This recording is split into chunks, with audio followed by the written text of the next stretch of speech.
Ever pondered about the origin of government and the social contract theory? This brings us to the question, who was Thomas Hobbes, and why is he so important in the field of political philosophy? Thomas Hobbes, a name that echoes through the halls of philosophy, was born in the year 1588, a time when England was a hotbed of political and religious unrest. This tumultuous period was not just a backdrop to his life, but a catalyst that shaped his thoughts and theories. Hobbes's birth was not just the arrival of another Englishman into the world, but the inception of ideas that would, centuries later, continue to shape and stir debates in political philosophy.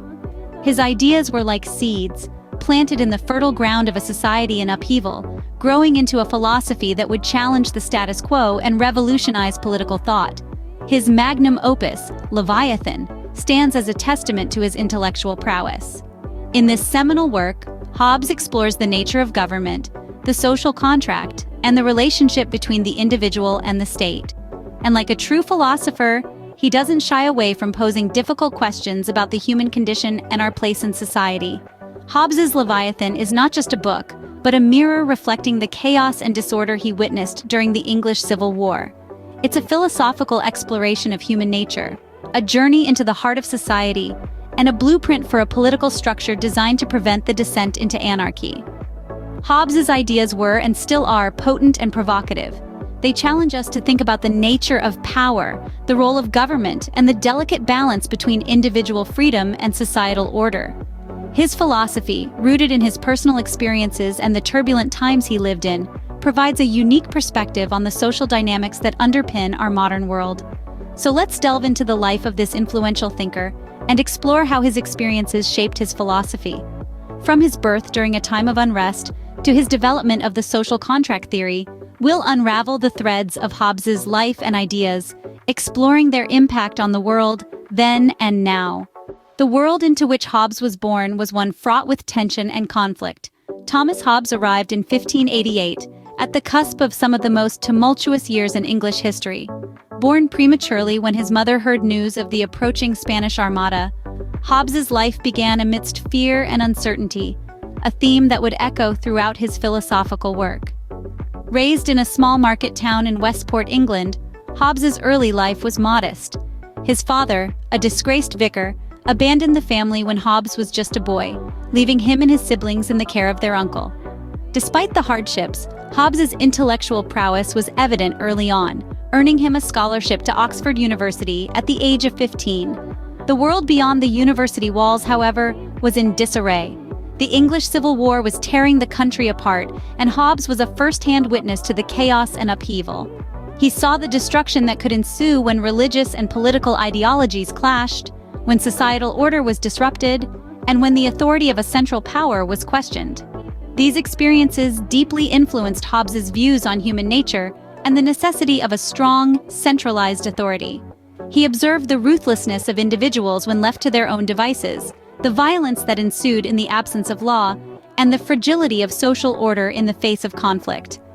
Hobbes began to perceive human nature as inherently selfish and driven by fear.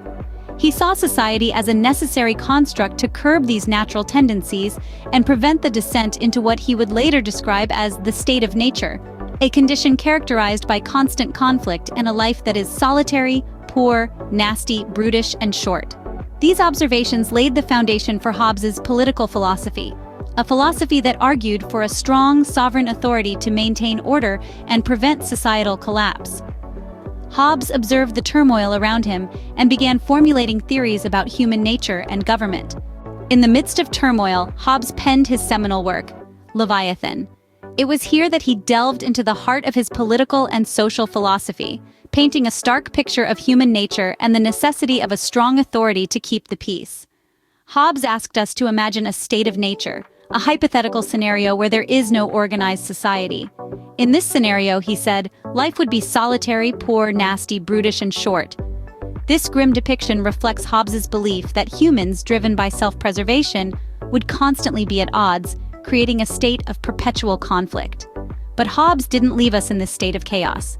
He proposed a solution, a way out of this dismal state of nature, the social contract. In this contract, individuals willingly surrender some of their natural rights to a powerful sovereign in return for protection and order. This sovereign, often symbolized by a monarch, holds absolute authority. They are the enforcer of the social contract, the keeper of order, the shield against the anarchy of the state of nature. The sovereign's rule, Hobbes argued, is necessary to ensure the common good and prevent society's collapse. These ideas were radical at the time, diverging from the views of earlier political theorists. Hobbes's social contract theory was a response to the chaos he saw around him. He lived through a time of civil war, of religious and political upheaval. While Hobbes's ideas were groundbreaking, they were not without their critics.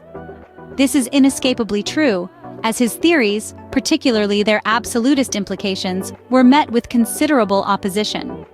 Critics argued that Hobbes's unflinching endorsement of a powerful sovereign, often represented by a monarch, was dangerously close to advocating for tyranny.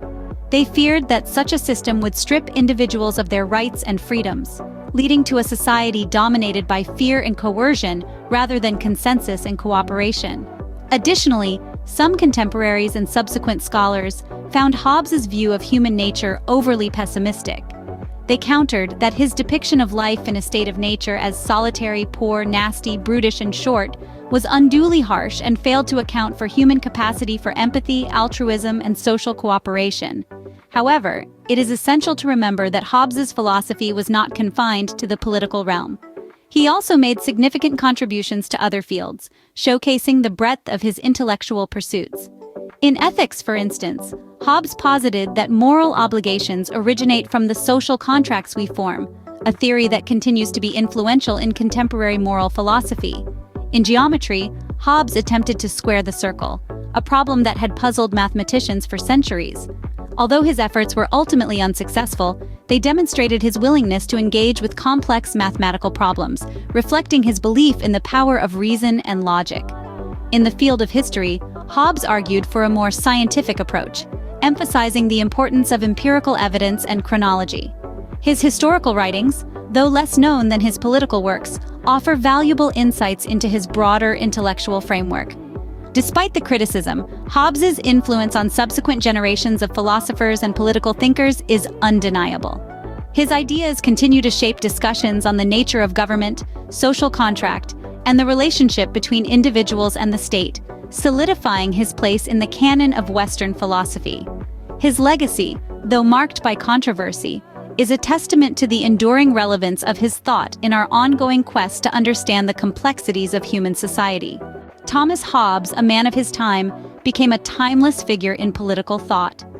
Born amidst the chaos of the late 16th century, Hobbes, an English philosopher, bore witness to a society torn asunder by religious and political strife. These experiences would shape his views on human nature and the role of authority, informing his seminal work, Leviathan. In the hypothetical state of nature he envisioned, life was solitary, poor, nasty, brutish, and short, a perpetual conflict driven by self-preservation. To escape this harsh existence, Hobbes proposed the concept of the social contract. In this contract, individuals willingly forfeit some of their natural rights to a sovereign authority in exchange for protection and order. This sovereign, often embodied by a monarch, wielded absolute power to ensure the common good and prevent societal collapse. Hobbes's political philosophy, marked by a somewhat pessimistic view of human nature and a preference for strong centralized authority, represented a departure from the ideas of his contemporaries like John Locke. His absolutist implications drew criticism during his lifetime, but also laid the groundwork for modern political thought and discussions on the nature of political authority and social contract theory. Yet, Hobbes was not just a political philosopher. His contributions to fields such as ethics, geometry, and history showcase the breadth of his intellectual pursuits. His influence resonates through subsequent generations of philosophers and political thinkers, cementing his place in the annals of Western philosophy. In essence, Thomas Hobbes remains a pivotal figure in the history of political thought, providing a unique perspective on the role of government and the social contract. His ideas, forged in the crucible of his turbulent era, continue to be studied, scrutinized, and debated. They contribute to ongoing dialogues on the delicate equilibrium between individual freedoms and the necessity of governmental authority. His insights into human nature, government, and the social contract continue to inspire debate, making Thomas Hobbes a truly significant figure in the history of political philosophy.